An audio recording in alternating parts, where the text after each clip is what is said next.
Yeah. Well, and so I am not recording on any of these cameras. They're just like, whatever. There's no backups here except I can take this one main thing to cut everything if I want, but it's supposed to switch. The cameras are supposed to switch. That's me? That's you. Here. I mean, that would make sense. We're in both of these, but it doesn't matter. Okay. Oh, yeah. Aha. What are we drinking here? Oh, this is the drink of summer. It is the long drink.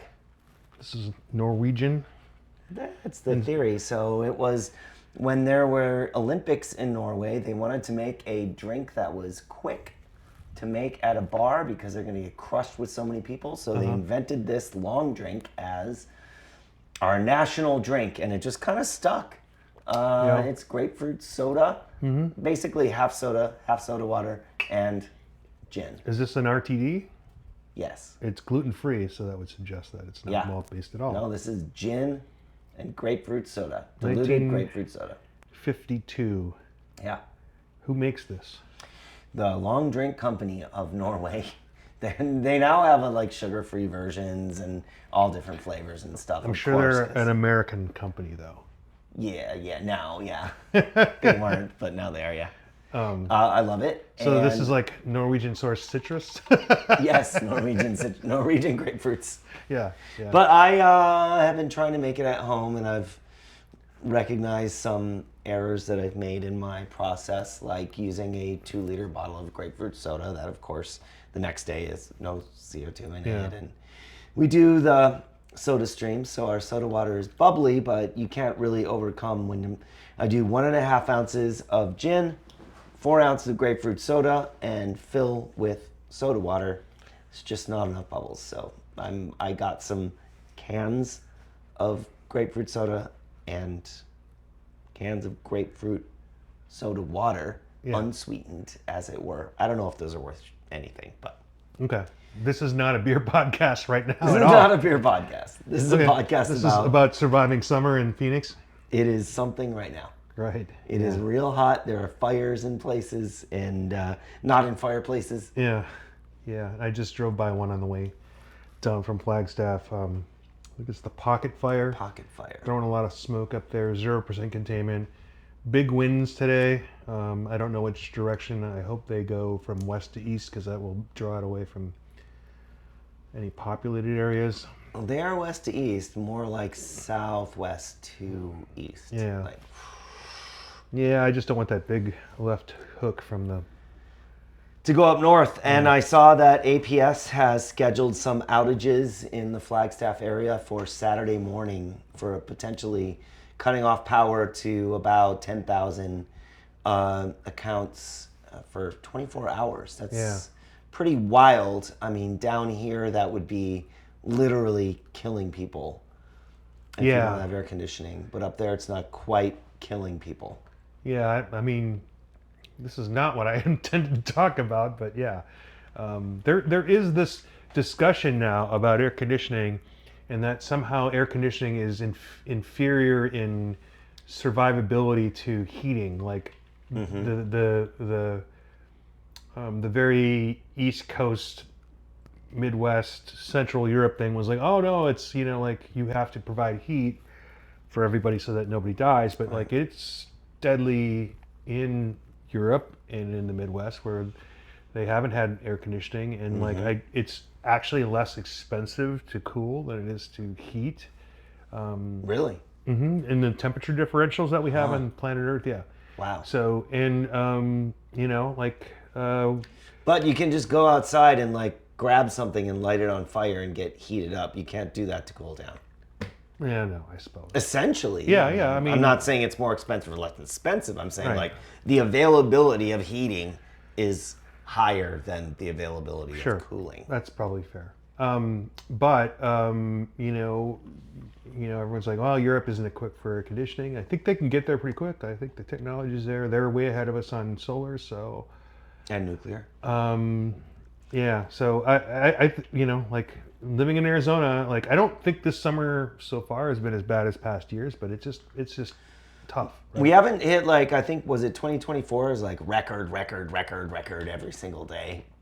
And this year is not. They're like, oh, it was 211's the record, we're at, or 111's the record, we're at 108. Yeah. It's kind of like that. We're always within 5 degrees of that. Yeah, A lot of times 1 or 2 degrees. Yeah. Yesterday it was humid as I cannot even take when I woke up. So I get up at weird hours, but say 4:30 in the morning, it was 85 degrees and 54% humidity. Yeah. That is not a dry heat.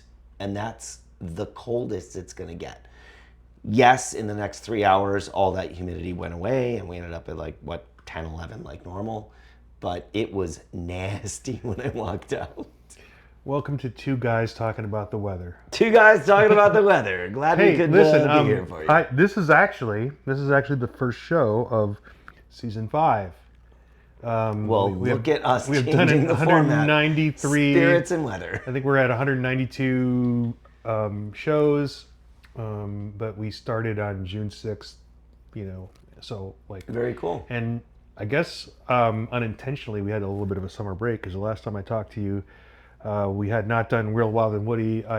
Did I come back from Montgomery yet? And I went to a baseball game. Right. And then there was the Homebrew Con in Asheville. We haven't talked about that. Yeah. This is a double episode. Nah, I don't know about double. All right. Well, we'll save some of your Homebrew Con content for when we get our round table together. Yeah. And I'll focus on just part of my experience on that a little bit. But to let you know, I recorded something with John Allen. So great. At Mile High Beer Project, and I don't know. I said the brewery name like what's his name? How is it that you can possibly forget Christopher Walken? Yeah. Mile High Beer Project. Ladies and gentlemen, Foo Fighters. That's how you say it. But in Prescott, and we sat down and talked, had a couple beers. He had a collaboration beer that he did with Wren at the Prairie Patio main production facility, and he had a blonde, and we talked about that. So that's coming up next week, and then we are trying to get some of the members of Ash who didn't do as well as in years past, but did pretty good in the homebrew competition. There were about 9 of us there. So I wanted to put it out to the club. I want to talk to people who attended because this is the return of the Homebrew Con after a hiatus and after the separation from the Brewers Association. And I wanted to get their take on that, and then entering the competition, what it means. And I kind of want to break down what does a club mean to you in terms of the pursuit of homebrewing knowledge, and where do you feel the hobby is, and what role does traveling to these conferences, these national conferences, is it still relevant? There were a lot of questions about where this might go next year, and I don't have anything more than a little bit of information on that. Maybe by the time we have that show, it'll be revealed. I do know they are planning on July, give themselves a full year. I think they have some places in mind. I was only told one, and I'm not going to talk about it this week, but if you're smart, you'll look at the anniversary year and you'll maybe deduce what state they want to do that in. It might not happen. Anyway, we're going to do that show, but I also want to know what there was a lot of talk at the conference about the changing demographics of the hobby, and again, this is kind of like we had talked about weeks ago. Like, in some respects, the craft beer movement has achieved many things, and it's really understanding what's next and what's off the table right now. and like of 9,000 breweries at the height or so, like how many were going to be, like they weren't going to make more room in the grocery store for more brands necessarily. Like, it's a set space, and of course we're always going to see competition for other. For a while they were expanding those sets, and then market. But was it realistic for They're not going to take over the entire thing. A good portion of 100 brands in Arizona to be knocking national brands out? And what's the role of national brands? Are national brands important? I think they are. And regional. Yeah, national and regional. And like, should people come here and expect California beers? Yeah, I think to some degree. And lately it used to be we get a lot of Oregon beers. We don't get very many Oregon beers except for a handful now. So like, contextualize that, and then like what things run in streaks when a distributor gets like to a place and they just go like, well, if I could get 5 breweries to send 1 pallet, that would be amazing. Yeah. So like, in terms of the homebrew thing, it's like, well, I mean, it did so much. It changed the language about again, slow food and making things at home, and was it ever going to be, a hobby that everybody does all the time? No. So, but are you trying to get me worked up? Because my mission is a brewery in every kitchen. It's not that hard. It can be done. Well, people can do it. Interesting you should say that. The AHA's new focus is a brewery in every neighborhood, a home brewer in every neighborhood, a home brewery in every neighborhood, and a homebrew club in every community. So, I mean, it's right on. Down.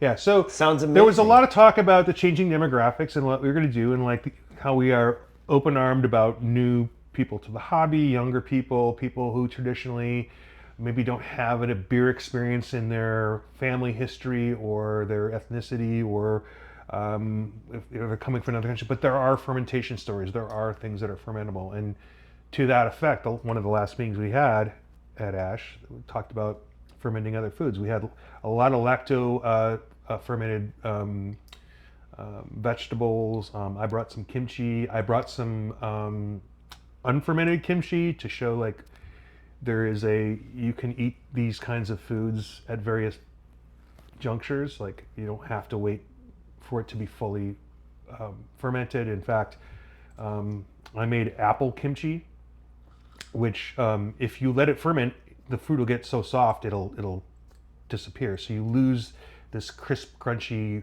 sweetness in the middle of all this. So is it like adding hops, or just add it late? No, I mean, you make it, you eat it almost immediately, and you eat it over 2 days, and it's gone. Yeah. Because fermentation. So any cucumbers, any of those things, like there's a name for that type of not fermented kimchi. Lightly? I don't know. No, Does it sit at all, or just like mix it and go? Mix it and go. So but it's called salad. Kind of, but it is rooted, because like everything is the same, and like you can actually, in some cases, for things like kimchi, you can actually mimic some of the flavors of fermentation by adding things with umami. Oh, hi, Hazel. Hi. What's up, baby? The dog is here, and just right out of camera range. Anyway, my breakfast the last 3 days has been beans that I made. So take dry beans, soak them overnight, then boil them for an hour-ish. And our dog is just not tall enough to be in this camera. Oh, also she's very camera shy. She sees those infrared rays and she's like, no. I know. Oh, there's the top of her head. There's the top of a doggy head. And so I take some rice, I take some kidney beans, navy beans, and some kimchi that you gave me. Yeah. And heat that up real nice. Maybe if I have some peppers from the garden or some onions that I had diced up for dinner the night before. Right. Throw those in there, and a couple eggs on top. Dude. Yeah. So good. And it gets you through the day. Like, it's not just having a bowl of cereal. It's so good. My point in was like, when you make beer, it's a huge commitment. Like, there's a boil, there's there's. Speak for yourself. I'm just telling you, for people who don't want to necessarily purchase anything at all, like there are other fermentables that will get you some knowledge and get you to the point where like you can build some confidence. You can, and then you can join our club and talk to people, and they have a ton of equipment. All of that is true, Yeah. except for the part where you say you have to buy a bunch of equipment and stuff. Well, that's what people You think. have a spaghetti pot and a spoon. Andrew, can I finish my story? And a sieve, and you can make beer.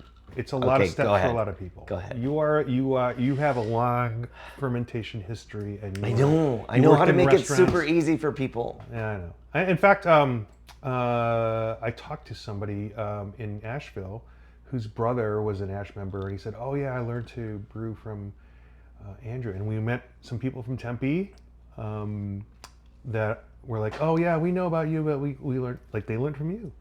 It's so great. Anyway, my point is, you can make things taste like they're fermented by adding things with umami, fish sauce, oyster sauce, yeast. You can buy powdered yeast, so you can get there. And before I lose my point, there are African traditions of fermentation. There are Hispanic traditions. I mean, the easiest thing I tell you is, like, you can make tepache. You can make apple cider, literally, in the nice times of year, just taking the cap off your bottle for a while and getting some wild yeast in there. It may be okay and it may be not. But there are things you can do passively to ferment, and learning how to make lacto pickles or peppers is super easy. Super easy. Sauerkraut. Sauerkraut, yeah. Well, sauerkraut is if you can make sauerkraut, you can make kimchi in a heartbeat, and that's what I use to make kimchi, is a sauerkraut pot, and I might make some cider in there.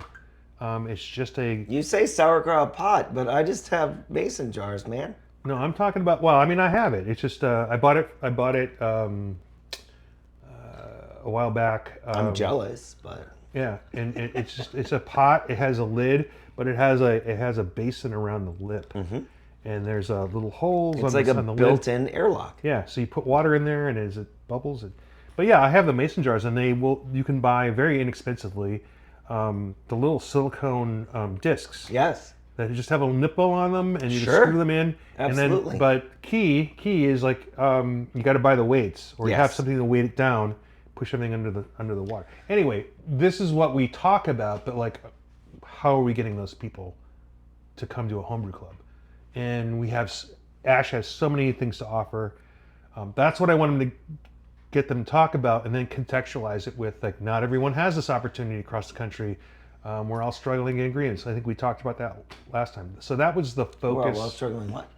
To get ingredients, because we have Local. yeah we have people who want to buy a lot of grain, but they don't want to commit to a whole sack of, like, Yeah, Carafa 50 pounds 5, of specialty malts is crazy. So all that was discussed, but I found a bunch of new breweries to me that have pothos plants, so I rewarded them with some stickers. I love it. I sent that article off to John Hall. He's looking at it. I haven't heard back. I know we're getting into the holidays and stuff, and, like, I sat on that for a long time, but I finally got it done, which, if you're writing, it makes you happy when you send it off, and then you start to dread, like, well, when is it going to come back, and what are the notes, and what am I going to have to do? Anyway, but for your benefit, like, they have a lot of breweries that are making close to 4% beers, and they're amazing. The caveat is they're not going to be session IPAs. Right. That's They're okay. going to be. So I had this Great. 4.2% Helles. I was at Griffon and Sphinx, which is Wayne Wamble's, formerly of Cigar City. He made that beer, and it's like, I just couldn't stop drinking it, but I had to, because he had a 4% table beer, and it was a very delicate floral tasting, but not necessarily floral aromatics. He had that beer. He had a Schwarz. He had an ESB that was, like, way over, like, what they normally do. So, like, that was his strong beer, as an ESB. He had beers called that weren't called Hi Halle. They were calling Hi How Are Ya or something like that or something. So like he's that guy, right? Yeah. But I went and had those beers. I had to drive 45 minutes. And by the way, I rented like the most economical car that I could possibly get. And they're like, "Hey, we're out of cars. Would you take this truck?" You're Dude. like, 32 miles a gallon, 12 oak. It was like this Dodge Ram Laramie 1500 Hurricane engine, blah, blah, blah. Ooh, that's like 5 miles to the gallon. Dude, it was like a boat. That thing wants to drive like 50 miles an hour on a 25-mile street. Just, you know what I mean? It just. In idle? It's bad. It's bad. I ended up putting like, I'm just like mostly in town in Asheville, like, and I'm not, obviously not, But yeah, 45-minute drive there and 45 back. That tripled. Yeah. Well, and the then I cost went of that back trip. the next day because the next day he released some of these beers, not barrel aged, but wood aged, whatever. Like used Chips, the states. spirals, whatever. Spirals. Yeah. He used on his XPA, which is closer to like a highlight pale kind of thing. He put it in cedar wood, which is the wood from your cigar box, and it just instantly like popped the hops, but not. I mean, it was perfect. Cool. The table beer did it on Japanese wood, not a Japanese cherry wood, but more ornamental cherries, which was more like a crab apple. And it completely transformed the beer. It tasted like it added like 2 points of alcohol to the beer, but it didn't. You know what I mean? Like it had that. He added a maple wood to the Schwarz, which just all of a sudden, because you get that maple flavor, it just made it like a marshmallow. But again, no residual sugar, nothing changed with the alcohol percentage. And I'm trying to remember the last beer, but like. It was a Doppelbock, and it was on another Japanese wood. It was like this, just it completely framed all the flavor elements, and like That's so cool. he had me drink them side by side, and he was so gracious. I was sitting there, and a couple dudes came in and were like, "Oh, you have an ESB? Like, isn't that served at room temperature?" And like, you could just see him. And he's like, he's like, do you know about the stillage and cooperage process of cask beers? And they're like, no. And like he came and brought all this stuff on the bar, and he talked to them for 30 minutes, and his wife was like scrambling to serve people beers. He's so like cool. Focused in on like they got like literally like a TED talk on I'm cask. converting this dude. He had a cask. He was talking about the system that he wants is like they have springs, and as more liquid goes out, it gets lighter. So like the springs in the back push it up and keeps the sediment. He was like me right now. He was just like on and on and on. Like can't say enough. Like yes, go to Asheville. Yes, go to Oskar Blues, but probably spend more time at Griffon and Sphinx. It's a small place. Hand painted floor, like stenciled, like those. They're arrows that say order here. No, like a mosaic tile. Yeah. But each one's hand painted. Yeah. Like his wife, and all the art on the wall is his wife. So like they are match made in heaven, in terms of detail-y kind of. It's very cool. Yeah. No, so I was excited about that. Yeah. Anyone would be excited about that. That's awesome. Yeah, and that was like day 1 and 2. Like. Shoot, yeah. What else? The conference hotel. City arrangements, very good. Kind of difficult to get to because like even Delta, which is you're in that, you have to go through Atlanta most times, and I had to, everybody had to take 2 hops is what I'm thinking, unless you drove, and which is like so. I thought I had seen something like they were gonna target like 500 tickets. They sold like 1,000 something. That was the real number. It's wonderful.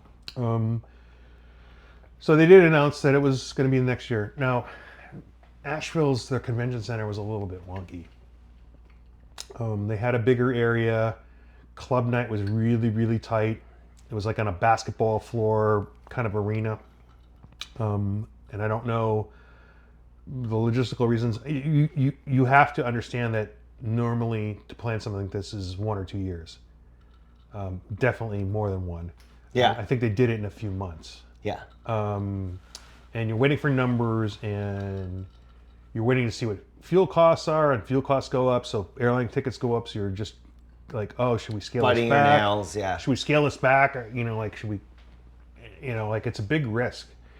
And so you can understand why they didn't announce next year. But, like, there was a theater where they did the general session, and we got to hear from Julia. Cool.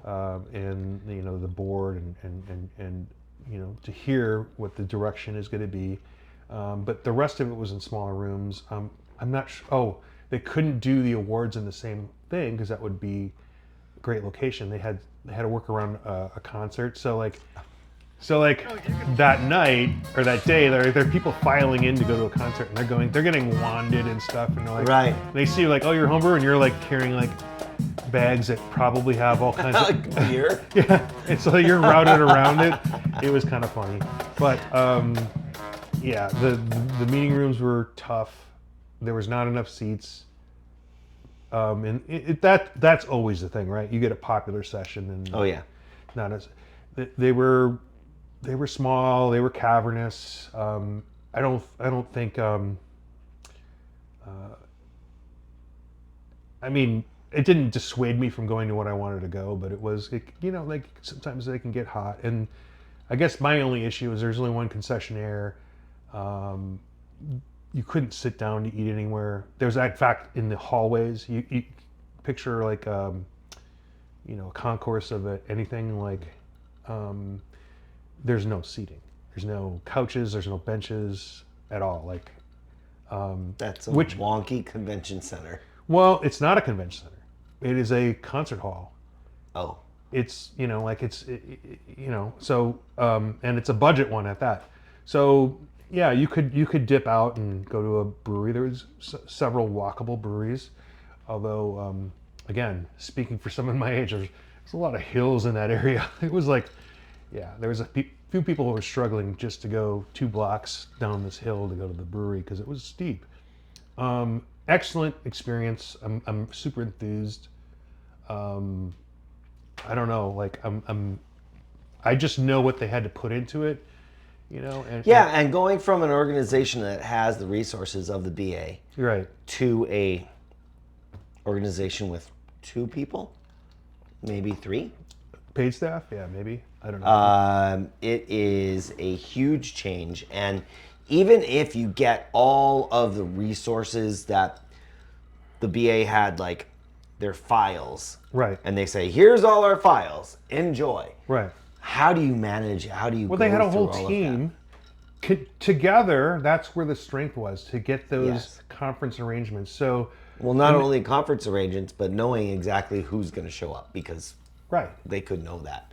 When you go to this smaller organization, you just don't have the way to figure that they didn't out. have the buying power. Like at the height of the cooperative effort, they were scheduling conferences for 10,000, and I don't know, like, didn't even matter if it was 100. Like, they were just, you would always have the same location. So, like, it's not likely in the next couple of years that they're going to be at a major hotel like the ones that we go to for our in-state stuff, right? Like for the governor's Biltmore, or Right. down in Tucson at the fancy one. yeah, All of those things. right. So, like, because of the cost, and like there's, because they're planning now for next year, there's a big question mark. Are costs going up? Probably, but how much are they going up? Are fuel costs, or airline, are people not going to be able to drive, that kind of thing? So that's the challenge. And like, of course, I was talking to Julia, and like some of our Ash guys are like, you should have it in Phoenix. I know it's hot, but they all have the rates are super cheap in the summer. Like, haven't been cheap in years. Like, there hasn't been a $99 resort stay in 10 years, right? Because you were talking about having a staycation. Like, it's still going to cost you $250, $300 a night. and kudos. I mean, to, I did throw that out there for a half second, but yeah, but I mean, kudos, it wasn't really a kudos to Phoenix. They're for getting that. I mean, they're not having vacant hotels. I mean, they're doing better business than they have in the past. Right. Although like with the challenges of foreign visitors, like I don't know, but Oh, that's bad. But yeah. So this is what I'm telling you that probably won't come out of the discussion with the individual members talk about their experience like that. So like, Sure. try to get that out. Like, I did go. My other highlight, among many, I could tell you about all the beers I had. I think, but let's Bob Moog. Bob Moog is the inventor of the Moog and the Mini Moog synthesizer. I'm familiar with this term. Yes. Well, I always thought Now that you framed it. I always thought it was Moog, but it's Moog, Okay. which every once in a while will say Moog. So he had the end of his career in Asheville. He passed away in Asheville. He has an estate in Asheville. So they opened a museum. He started out at 14 building theremins. You know what a theremin is? No. A theremin is a box with a vertical one and a horizontal one. The horizontal does the volume and the vertical does the pitch. And it's the all your sci-fi movies, that the very high pitched, Sure. spooky music. That it's done by moving your hand proximal to either the volume or and you can do tremolo by. So he built those kits, and then he started a company at 19, and then What? to build theremins. That's awesome. And then he was the first guy to put a keyboard on because you're dealing with electrical waves and pitch, and there are things like gate and attack, and like how the pitch ramps up or cuts off. And he was the first, and it was controversial. He put a keyboard on this, and he componentized each of these elements, echo, all this stuff, right? And like you go in there and like you could sit at a theremin or a Moog synthesizer, Moog, and they will just give you these patch chords, like guitar patch chords, and they'll walk you through like, here's what you need to patch these two things to do this, and then they go through all the steps, and then at the end you could play, one of the rebuild mini Moogs, and then they talk about all the influence he had to all the keyboard synthesizers from that beyond. He standardized how many volts each note gets, and everybody uses that. And now a lot of this is emulated, but he was the guy. And like, so if you know Hart's Magic Man, there's like a kind of a very distinctive synthesizer in that, or like Emerson, Lake and Palmer's Lucky Man, or more recently, even though it's 40 years ago, Gary Newman's Cars, that song, or Flashlight, Parliament Funkadelic is like a very distinct keyboard bass line to it. Those are original Moogs or mini Moogs, and then from there, there's a whole line of people who again expanded the. It's like is that did I see a lot of brewers there? No, but I spent like an hour there. But that was cool. But like a lot of stuff is walkable. Again, I found some pothos plants. Went to some familiar digs. Went to the Brewing Network hangout. Oh, sweet. He had one of those at White Labs, of course. We drank, they shipped out a new batch of Janet's Brown, if you're familiar with Tasty McDole and his wife Janet, and the brown ale, and it was pretty good. I know, like I said, we had 9 Ash members go there. Ran into a couple people I haven't seen. Denny Kahn was there. Drew Beecham. Cool. Julie Hertz. Those are like national homebrew figures. Crispy. I don't know if you know Crispy Frey. And one of the guys that I was online back in the Homebrew Talk days, who was in New Jersey, I went to his house to do a brew out it's about 20 years ago. He won the homebrew His shop backyard? of the year. Yeah, homebrew shop of the year. So he's in the hobby as a business, and so I talked to him a little bit about that and the challenges. That is a lot. I'm giving you some space now to talk about what you got going on in homebrew talk or not, excuse me, on Arizona beer. yeah, Arizona beer, guild stuff. Should we take a moment? Business. Yeah. I'm gonna actually get a beer out here too. So. All right, great.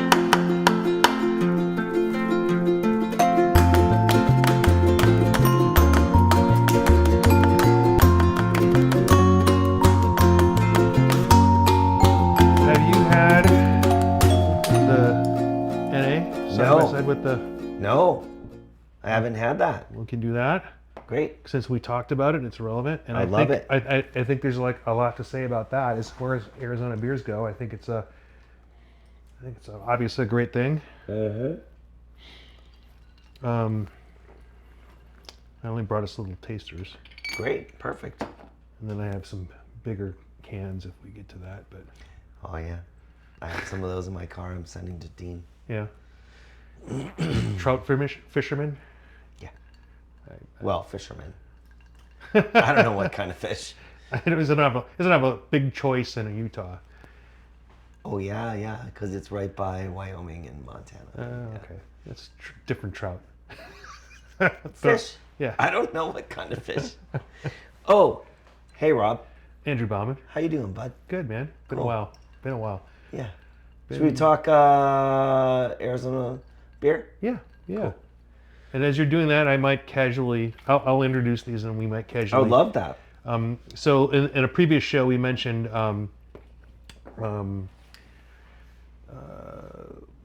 College Street. College Street and Big Blue Van, and how they have this vacuum distillation project. Vacuum.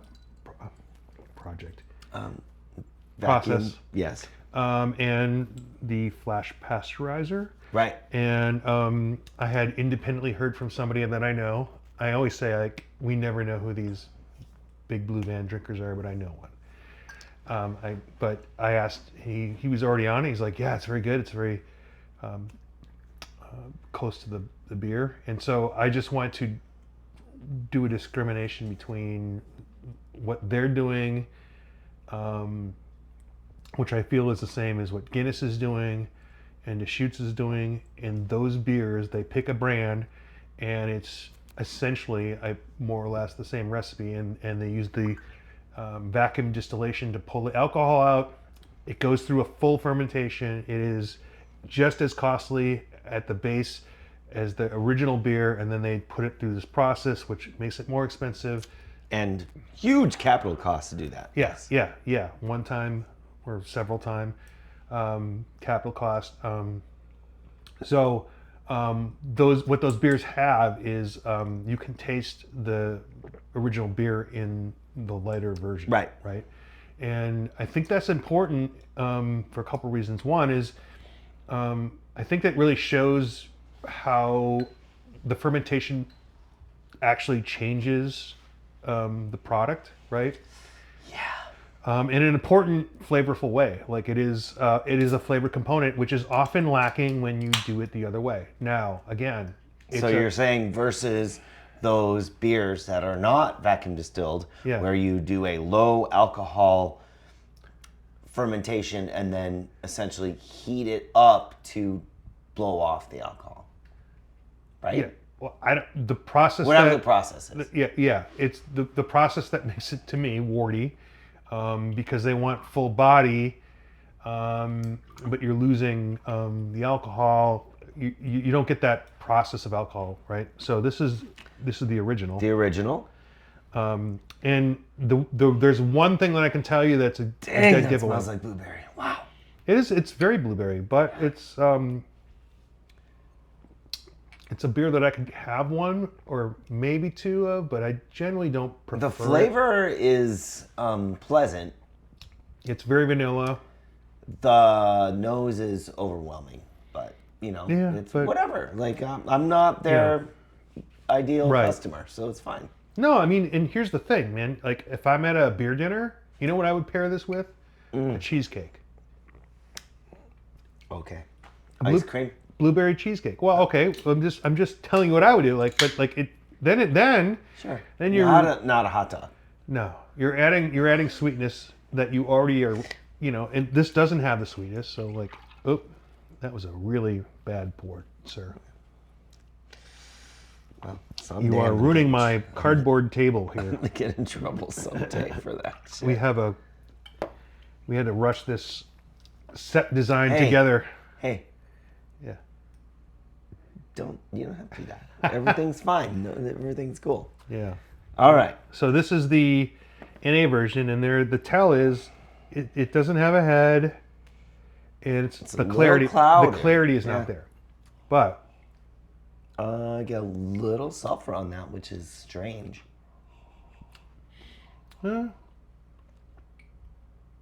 okay. So you can taste the bones of it, That but is not like other non-alc beers. yeah, no, At I know, all. right? You're not. You would be like Okay, I see it in there somewhere. That is not like other NA you beers. could so- probably tell people that this is an alcoholic beer. Absolutely. Yeah. Like how much you don't have to tell them. Like right, Like, hey, would you like a beer? Here you go, have it. And they drink it and be like, that's beer. right. Now, the beauty of this That is is awesome. you can mix and match these. I mean, kind of like I do with Guinness Zero. Right. Yeah. You can't do. I mean, you could do that with athletic, but you're creating something that doesn't exist. You know what I mean? You're. It's anyone's guess what that is going to taste like. You take any of their products; they're not rooted in the same thing. It'd You're be like, saying athletic. yes. I'm just saying you. Yeah. With another beer or whatever. Another non-alc beer. Happy Day, Athletic, whoever it is. We're not pointing one out. We're saying the general It's the non-alc Kleenex. It's beers. the Kleenex of NA beers, like, or the Xerox, or right now, right? They just, I struggle with them. I want to love them, but I struggle. Me too. And if you could make an IPA with this process, and I don't know if you can. Like, Things it's are gonna be not. stripped. It's also not as blueberry, It's not. No. It's definitely not. but it's delicious. But it's able to be. could it be? Could there be a a dry hopping process? Could there be a re-addition of? I'm assuming it's an extract that's not fermentable. Sure. I mean, could you like? Will they? Probably not. I think this is probably a first really good step. Remarkable. Yeah, no. So, I've been telling people, telling people to try it. Or he's like, I don't care if you don't like the beer. I don't care if you don't. This is how things ideally would go, in terms of. I'm having more. Yeah, good. I feel like that's now. Can everyone do that? No. Does everyone need to do this process? I don't know. Like that's. I feel strongly about the pasteurization part. You know that. I think the more products like this, the more people will feel comfortable. By the way, there was an article out by a couple people were commenting about whether Allagash coming out with technically what people used to call a session IPA. But it's really a they're calling it a wheat ale, but it has some wheat in it, but it uses hops that are generally associated with hazy IPAs, uses London 5 or whatever the equivalent is, which is what people use for hazies, but they're calling it a wheat ale, not a session IPA, not a hazy IPA, and it's lower. It's interesting. So if that takes off, like it is the IPA moniker. What does it mean to different people, right?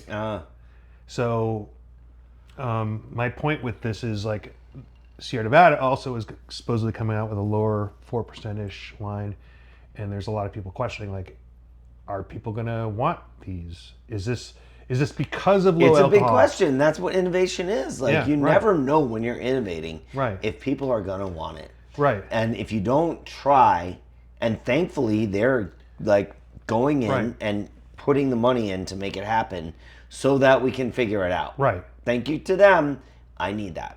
Yeah, no. So what I tell people is like, well, in the history of humankind, there is a knowable and a very small number of NA products, and like we don't know where that technology is going to take us, right? And There's a lot of NA products. There's not a lot of NA products derived from alcohol products. right, So we've been only moderately successful in making that happen. Like, there are spirits that are NA, there are wines that are NA, and the wines are probably the ones that have had the most success. yeah, Although it doesn't really hit our sphere, Yeah. they do make a lot of non-alc wines that do well. Spirits and cider, dude, I had a non-alc cider the other day that was so good. yeah, It tasted like alcoholic cider. Right. And people are like, oh, it just tastes like apple juice. No, it tasted like Well, see, that's cider. that's a very good, simple way to understand it. Like, because I think we know the process of fermentation changes apple juice to something else, and Right. removing the alcohol should reveal a product that is rooted in the alcoholic product, but has the trappings, the not off flavors, but the additional flavors and mouthfeel and all this stuff of fermentation, right? Yeah. So, sorry, this is not about Arizona beer. It's not about But I started non-alc with beer. that. I interrupted you. I'm having like Yeah. a full glass now. Like what is a NA long drink? Just grape soda, grapefruit soda. No. And gin. Yeah. Yeah. Okay. Well, some botanicals. Sure, botanicals, yes. Oh, the classic one is like, what is NA? What does NA Mountain Dew? Because they had the hard Mountain Dew. You know this, right? Rob. Mountain Dew was the setup sodas that you would add to moonshine, and then it became a non-alcoholic product unto its own, and then they made a hard version of Mountain Dew. So if they pasteurized and It's a never-ending circle. right, Then you take the alcohol that you remove Yeah. through vacuum distillation, you put it in a different product. someone asked me, is there a residual downstream product for? Yeah, Yeah, what is it? 100%. Yeah, okay. It's called ethanol. Well, I mean, are they? When Yes. they're using it for what? Other things. Okay. So it could be a seltzer. Okay. Well, all right. I didn't know. I didn't know if that Oh, came yeah. up in the discussion. For sure. Yeah. I just edited it. I didn't listen for content. No, I feel you. Yeah, those are things for sure. Right on. All right. So it goes somewhere. Yes. It could go to your local distillery. I mean, the thing is, it's made from grain. Yeah. So now you're in the beer realm of selling in convenience stores that don't necessarily have spirits. Right. You know right. how that works. Like Fireball. Mm-hmm. Perfect example. Fireball cinnamon whiskey versus Fireball at your convenience store. Right. Derived from malt Derived from malt. So you could just take that or spirit- wine-based spirits Yeah, yeah. that are not distilled, like grappa or. Sorry. Keep deviating Nerds. from the message. Nerds. A message of Arizona beer. What's going on in Arizona beer? So we had Real Wild Woody Beer Fest, We did. and it was a smashing success. Super happy with how it went. There are some things that I'm looking forward to tweaking a little bit for next year, but that venue was great. Our weather didn't cooperate 100%, which is something I'm not used to dealing with because here in Phoenix and even in Tucson, like the weather cooperates all the time. Yeah, there might be some wind here and there. Just looking out your window there. There's a lot of wind going on outside. Oh, is it blowing out? Yeah. It's supposed to be 20 to 30 mile an hour winds tonight. So Yeah. Was it perfect? No. Was it absolutely great? Yes. So super happy with how that went. I was there. I'll tell you, there's a little bit of difference of having that extra 1,500 of altitude to. Yes. But also, so yes, when you're talking about the way that alcohol affects you at 7,000 feet versus 9,000 feet, so more than 1,500 feet, right? I think it's 9,500 is Yeah. where that base camp is. Yeah. So, reducing the hours of service on Saturday, that's an idea Yeah. that I just put out there. Well, it was shorter in general anyway. Yeah. Yeah. So- Yeah. And there's a base camp. There's a restaurant. There's amenities. Sure. You know. And we can expand the size of the space a little bit. I think might help in some ways. There's things to do, so it was very great. We had a good time. Our breweries were happy with it. Our partner, Arizona Snowball, was very happy with it. Our consumers were very happy with it. I have one person, Steve, who wanted a refund and emailed me on Friday evening, and I never got back to him, and I still haven't. And so I do have bad feelings about myself for that. Because Steve wanted a Friday refund. Yeah, he said because of the weather forecast, and I was See- like, I ain't got time for this shit right now. It's rain or shine, man. It's on the ticket. Well, I I mean, that's fine. mean, you know how you are. you can do that. Here's the You thing. would never say, Steve, go fuck yourself. You would say, Steve, please Be do reasonable. me a favor and get a ticket for Arizona Strong Beer, and I will send your money back. It's fine. You know you'd do that. I don't know. Here's the thing, and this is you say that you're not used to this. Like, local people will understand that if you're coming to Flagstaff from parts wherever, you should start to understand that the weather's gonna be if you, because I'm trying to remember. I did hear this, like, oh, I bought a hotel, and all. It's like, so you just sat in your hotel room because you didn't get to go to the festival. You just sat there and watched cable TV. Like, sorry, like, you came up here for a Flagstaff experience. Guess what? Part of that is we can't. And we all did control the it. weather. And we had a great time. And Yeah. hundreds of people showed up Yeah. and had an amazing time. Yeah, it's just that particular part of the state, and the local officials are very sensitive to it. Like, it could be very nice, but like if there was a lightning strike within X amount, and like there's apps that I had or we could all get, and it's like, yeah, man, we. Sunday, the gondola was closed the whole Yeah, day. yeah, That was a shame. yeah. But yeah, I mean, like, it's a safety thing, right? Well, the disc golf guys have a 10-mile radius to shut down their event, and the Arizona Snowball uses a 15-mile radius. Yeah. So there's a difference in how that happened. So even while the gondola was shut down and they were under a lightning warning, Yeah. the disc golf rules said 10 miles, we're good, Yeah. Well, which can be confusing. Well, they're on the ground. The gondolas got a higher. They got a little bit going on there, but I thought it was fun. I had been there before, and I do see a lot of potential with that facility.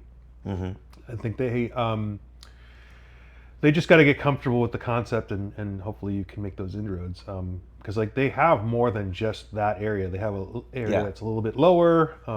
That they Got the yurt up higher. yeah The original idea was to have all the Flagstaff breweries at the yurt. yeah And with ticket sales and the number of licenses that I can get a year. yeah. Um, It would have required a separate license, oh, yeah. Well, maybe. yeah, for sure. A separate license, for sure. So We can't use Now that gerrymandering's a thing, we can't We gerrymander can't gerrymander a little path a little. up there. Gerrymanders. Why do you say it's not a thing? It's a total thing. So I could just make a little, Yeah, corridor. only 1 inch wide, Yeah, all the way up to the yurt. yeah. It's a great idea. Thank you. Thinking outside the geography. I don't know what's going on. We'll get to a dotted line at some point. So it was awesome. And we have our new board on July 1st that has transition meeting, and then July 6th we have our Oh, so elections have happened. yeah. Wow. It used to be a chore for me, man. I'm so glad that's over. I'm glad it's over for you too. That's great. Tell me more. Tell me more. Who? Well, John Warren from Goldwater is now on the board. John Warren. We've seen his pathway. Yes. To where he is now. Yeah. And Dylan is, although not a board member, he is seeking to be appointed because he does still want to be involved. Okay.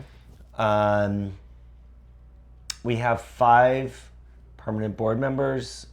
Jamie was reelected. John was elected for the first time. We also have Tyler and Kyle and Kyle from Pueblo Vida. yeah, Tyler from Kitsuni. Kitsuni. And you haven't assigned positions yet? That's going to happen in the transition meeting? That will happen on the 7th. So Awesome.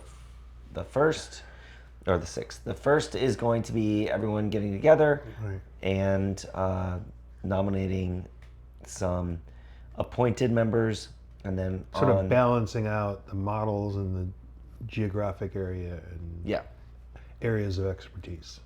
right. Good. And then on the 6th will be those people all getting together for their first meeting without the former members. So we do have how many appointed? We had 5 board members and 5 appointed. So all those 5 appointed are 1-year terms, which means they're gone. And will have to be reappointed, or the idea is let's have them run for a position the following year. Right. And sometimes that happens and sometimes it doesn't, you know. Yeah. Sometimes they get pointed again. Oh, it's 3:33. Was Boy, that oh boy. o'clock? Yeah, Okay. 3:33 o'clock. I'm having a trout.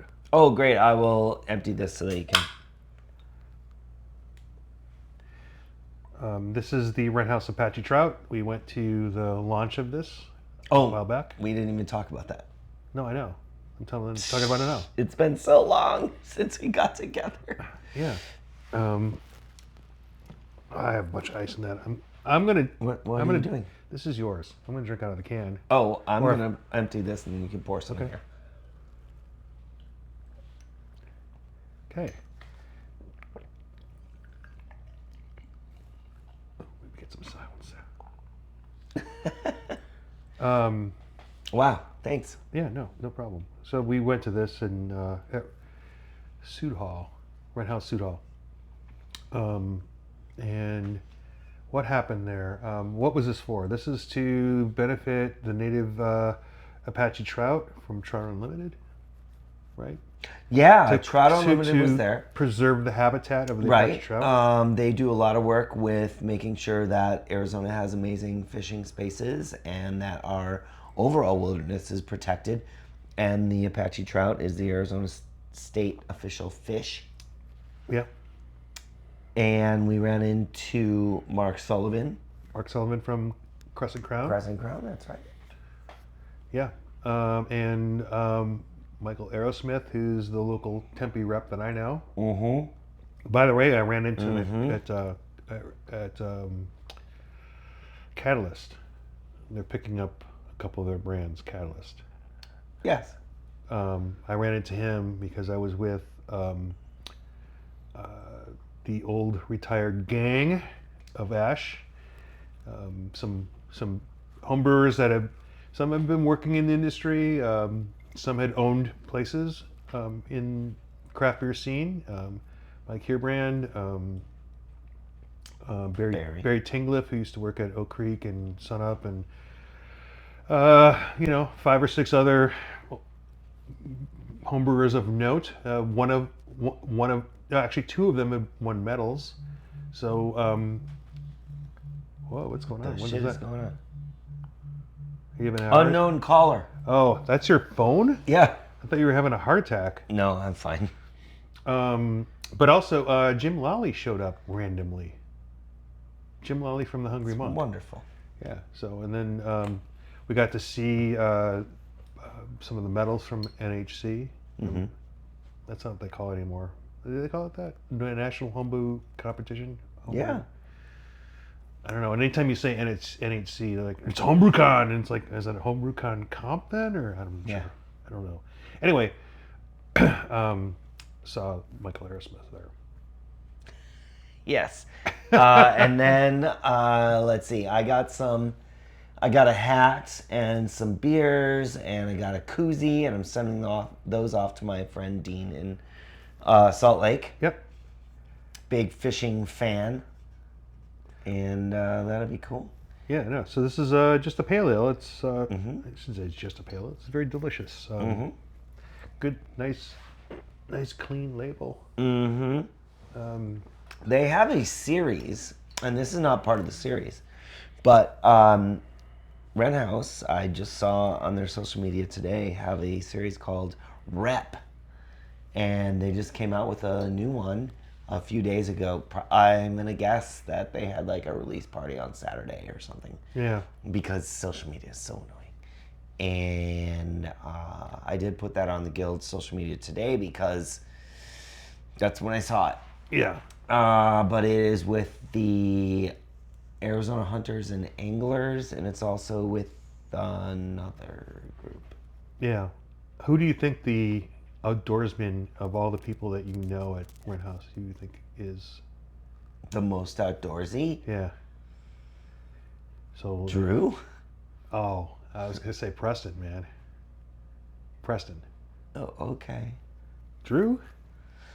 I, All right, Preston. I'm saying Preston, okay. but hit those comments. Doesn't he have a baby?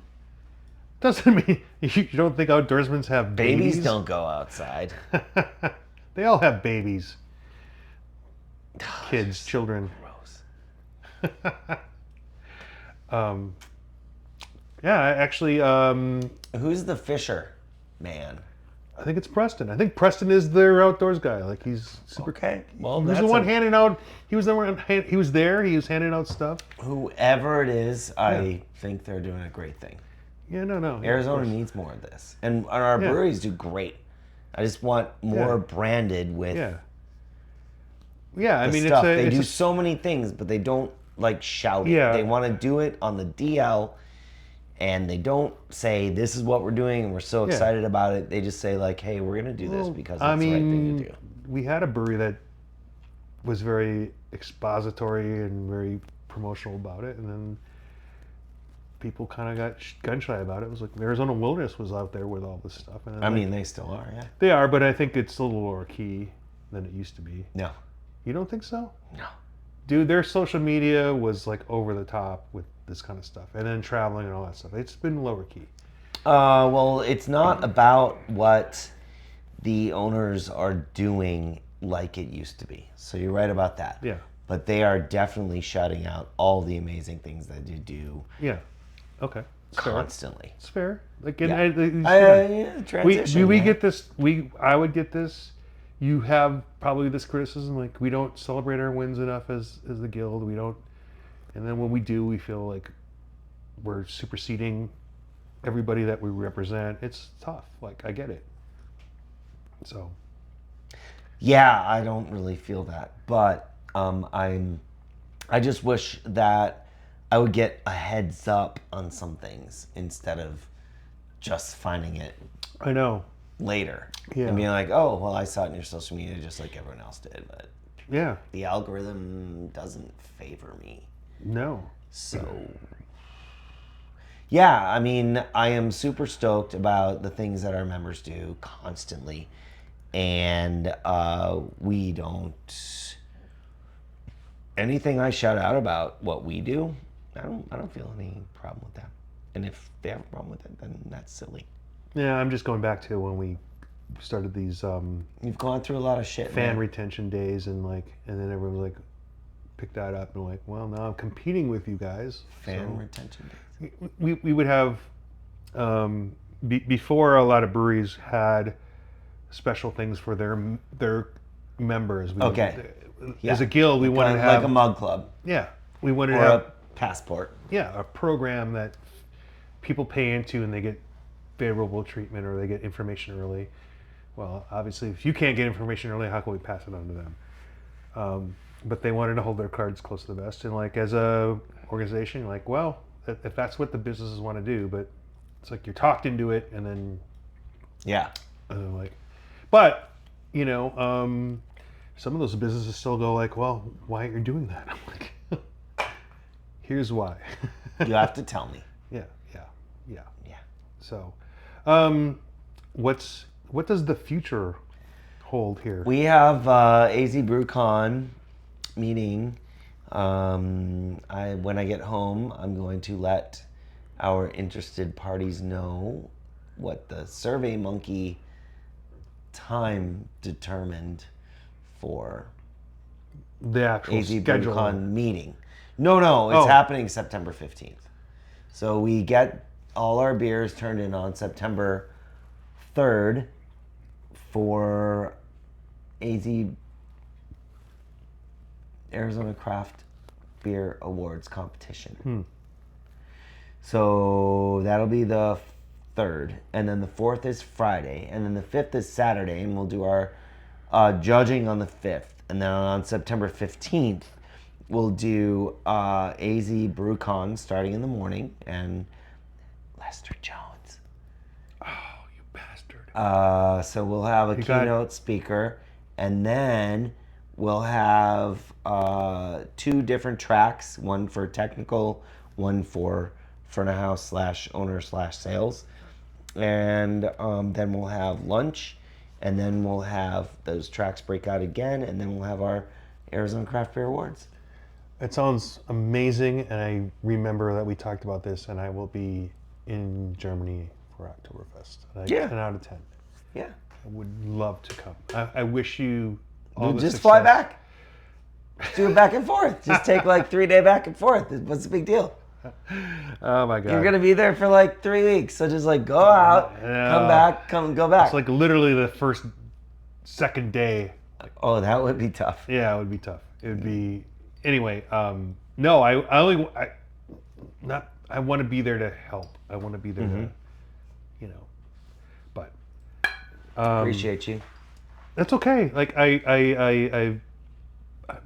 I'm letting things go in my life. Yeah. And Yeah. and I'm coming back to the things that are important. So, you know, in effect, we had a little summer break and we both were able to let this go for a while. But like, I really miss this, and Yeah. it's good to.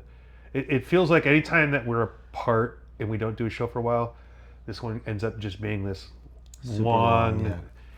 unstructured thing. I'd like to get back to, Right. you know, where we are on top of things, because like there's a lot of stuff going on in the industry, but maybe we'll let it percolate a little bit and see what rises to the top, like a little bit, because like there's. GABF? I have a ticket. I don't have a plan yet. I really want to see what that's about. You don't often get people think that. Do you have a background first? Like GABF was in the Denver Convention Center Yeah. for 20 years.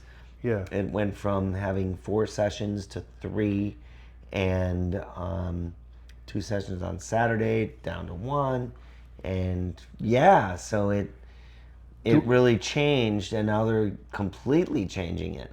Do I want to talk about that? An entirely- No, because you just did. To an It's- entirely thank different you. venue. Yeah. And It's outdoors. Yeah. It is 2 days, which I forgot about. I only It got went from Thursday to Saturday to Saturday, Sunday. Saturday and Sunday. Huge change. Right. And you know me, I sometimes I like to dabble in like, are people up for a Sunday festival? Generally, they're not. I like to have it earlier. People sort of reject that idea. Like, I'm going to do it for a couple hours and then get on the rest of my day. Going back, you set it up correctly. My point is they publicly are saying this is what people wanted. We've been finally able to do it. But the reality is, and anyone in the industry should know this, this is a big deal in terms of we're being very public to our members, like about the loss of money in a large endeavor. And like we've been there as an organization when we moved Real Wild Woody from the convention center, we would spend $100,000 and make $20,000 or $30,000. Is the risk at that time? It was the right move. It was as much a marketing piece as anything else. It was it was a gift to Phoenix in the summer to hopefully spur business and keep people centered. And it was there when downtown Phoenix wasn't really well developed. And I'm not going to say we caused that or anything, but that was the Summers point. were trash. Yeah. So and then we changed it again because of the economic reality. So when you see an organization moved from the things that you described to this is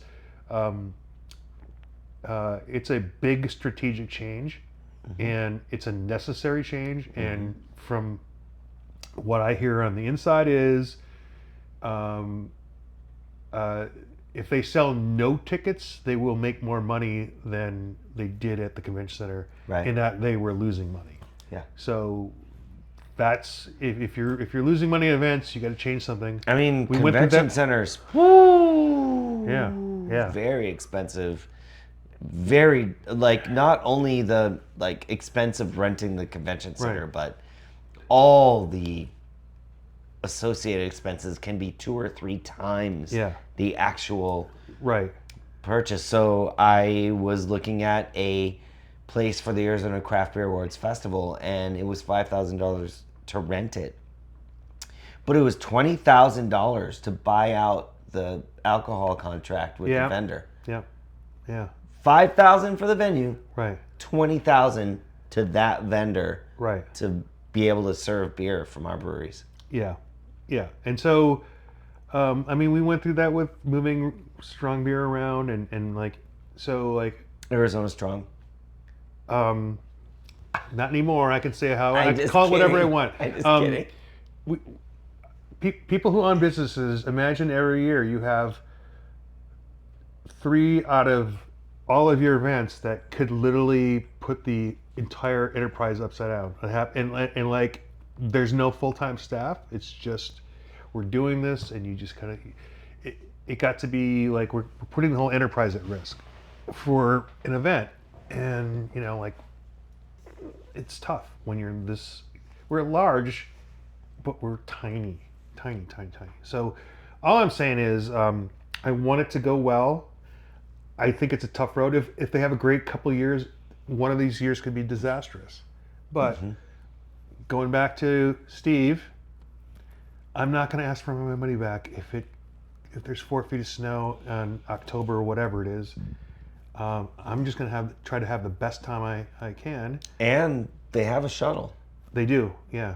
So But that's I mean, great. I'm just saying, like, if the weather is miserable, I'm going to be in the same town as a lot of breweries. I'm going to put on a plastic bag. Who cares? Even if they cancel it, outright cancel it. Oh, I'm going to be in the same town as. then I want my money back. I don't know, man. It's a donation to the organization. If you believe, you believe. Like, it's not that big of a deal.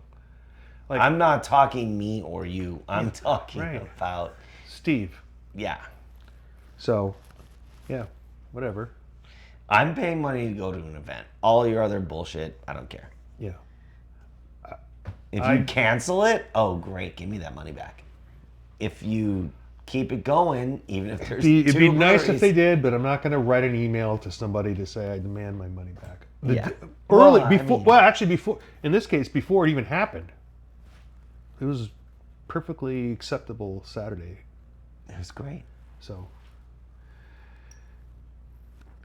There's Steve's out there. I mean, it's fine.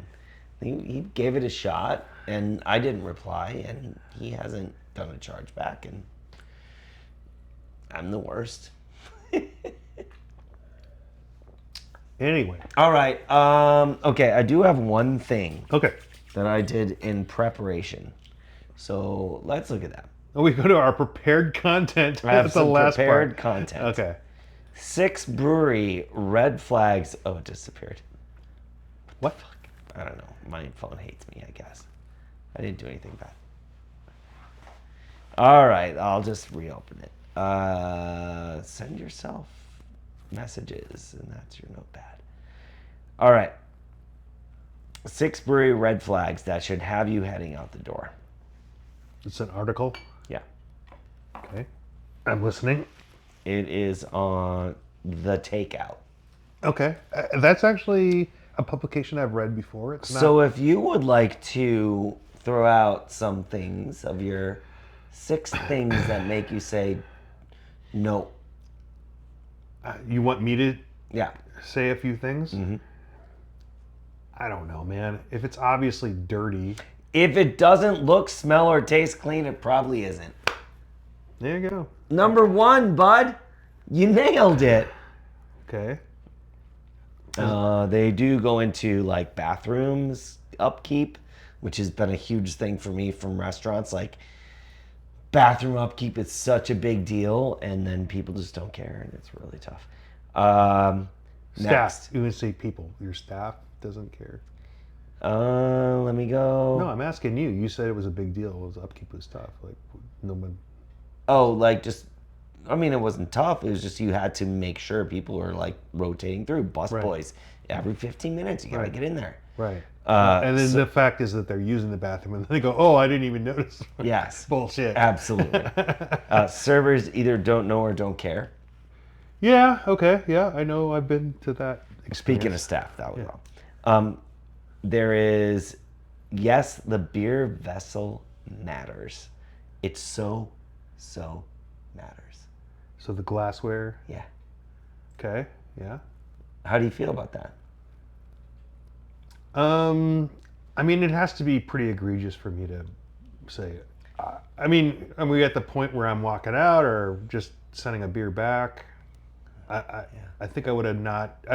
I would have if it was obviously a red flag because of the first thing I said. I'm like, well, I made my bed. I'm going to Sure. just line it. So, Sure. no, I think they should offer. I guess my experience, like when you get and there's a set price list and they go, hey, can I get like an 8 ounce? Can I get a half pint? And I go, that's 10. All right, whatever. Yeah. Like it's not a cost issue. It's like Sure. they could just say yes and pour me 10 and call it a day. I mean, They're saying, like, yeah, I know what they're saying. pint versus. It depends. Like if I'm at a well, here's the thing. Like everyone bemoans the shaker pint, right? Oh, I hate it so much. Okay. But how is that different than what's in vogue now is the dimpled mug? Because of physics, it's different. It's I mean, it's a if you have a dimpled standard- mug, it's because you have a style of beer that Okay, should be poured so is into there a dimpled style mug. of beer that should be poured into a shaker pint? I would say yes, there are many Yes, that are there are. hugely in fact, a lot of English styles that's in a shaker pint, I don't care. ESB, bitter, like the dimpled mug only just sort of like is a atmospheric thing for me. I don't For sure. I'm getting as much of my face in that as possible. Mm-hmm. I don't know, like someone could tell me I'm wrong. It's just a texture thing and on your hand and okay. So I'm being Yeah. I mean, I do like a glass that comes in at the top. yeah. Bring those flavors. And I will not drink out of a shaker pint when I am at a craft beer place. Like I am emotionally, it will ruin me. Sure. I mean, When I say I won't, I mean I Look, will. I'm drinking but this I will out of the feel can and that now. also, I think that's better than a shaker pint. because the aroma is going to come out of that. In concentrate. I don't know. Okay, go on. All right. Move. I'm sorry. Like, No, don't be. Why are you sorry? because I'm beating up a dead horse here. Apologize to the horse, not me. Keeping glassware in the freezer. What are you hiding, sir? That's one. Yeah. Like, the thing is, like, if I get that experience, I know I'm getting that experience. Like, I'm walking into. I don't actually. I can't name a craft beer that would have a frozen glass. Craft brewery. Can you think of an actual craft brewery? Like right now, not 10 years ago. Right now, I can tell you one. Okay, well, There's your tap list boilerplate. what? When you just do a tap list on Canva, Oh, and you're like, oh, it looks like everything. well, I mean, That doesn't kill me. you're already there. Like, what are you Yeah. And then the final one, Houston, we have a vibes problem. All right, I don't know what that means. Your staff doesn't give a fuck. Everyone's just kind of like hanging out, and no one's really talking. Well, that was like point two. Well, I mean, a staff knowledge problem versus a staff. Well, no, there was the attitude thing problem. about they don't care in the second one, or I don't know.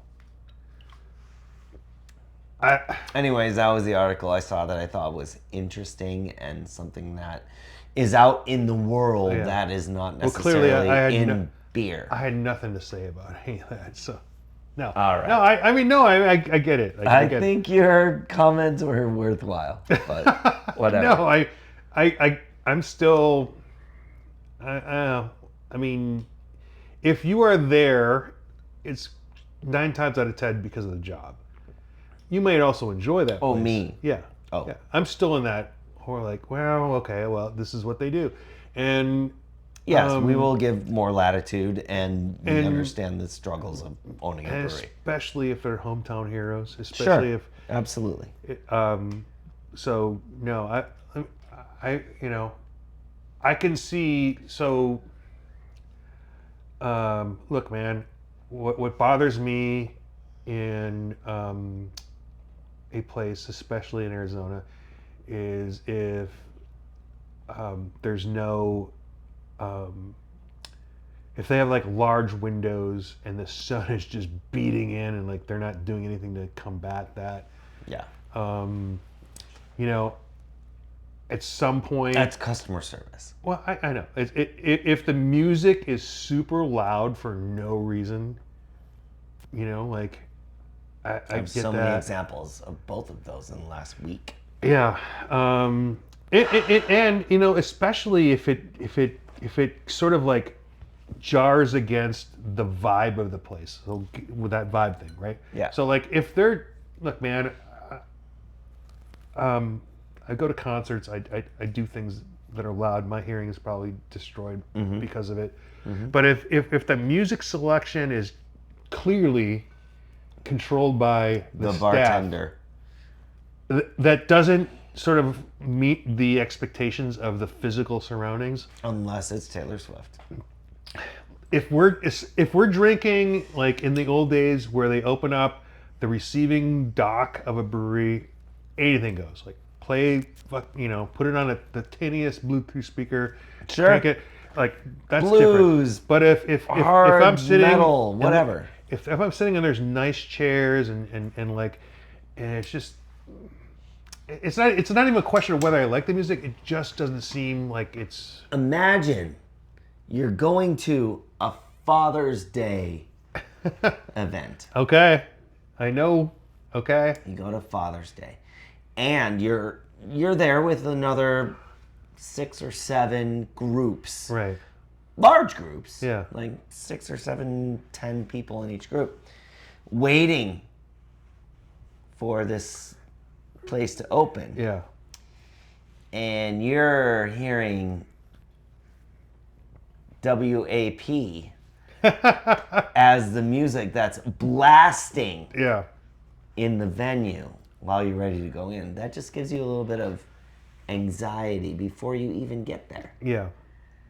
Because it seems like it's Father's Day. What are you doing? Yeah. to me, Is that what you mean? yeah, it just means that the vision of the place is being controlled by people who Our hourly.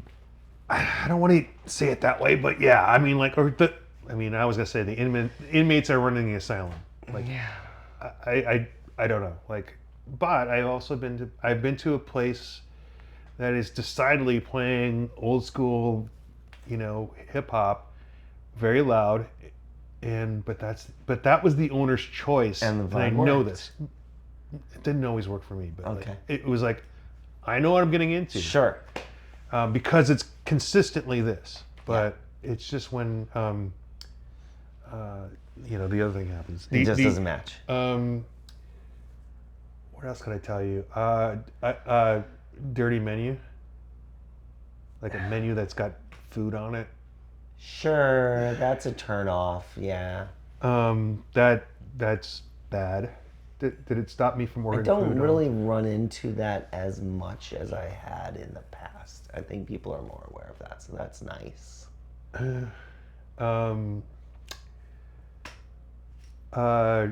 You just know when you are going to be ignored for service. You just, and I'm not talking about when it's super busy. I'm talking about you just know Yeah.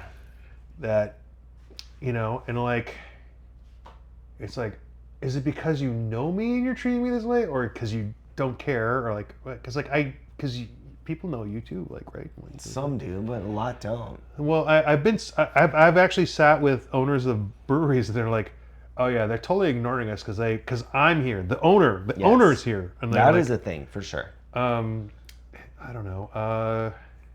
Yeah, owners get ignored and get terrible service because the staff's like, oh, well, I didn't want to like overburden you. Right. Or I had some things going on. You're like the lowest priority. And the owner's like, next time don't make me the lowest priority, okay? Yeah. Cool. Yeah. I don't know. When no one's ordering any beer. Could be. What else do you have? All right, let's wrap this up. Okay. Yeah, let's do it. So thanks for hanging out, Rob. Thank you. I have a delicious NA beer produced by College Straight Brewing Company to cheers you with. Oh, well, I will pour the alcohol version of The that. ABV version of it. Great. Cheers. Remember, sometimes the beer finds you. Sometimes the NA beer finds you. And this wasn't a beer podcast. It became a beer podcast, but it's just a podcast. There you go. Good God, I hope this recorded. I believe it's in. I have a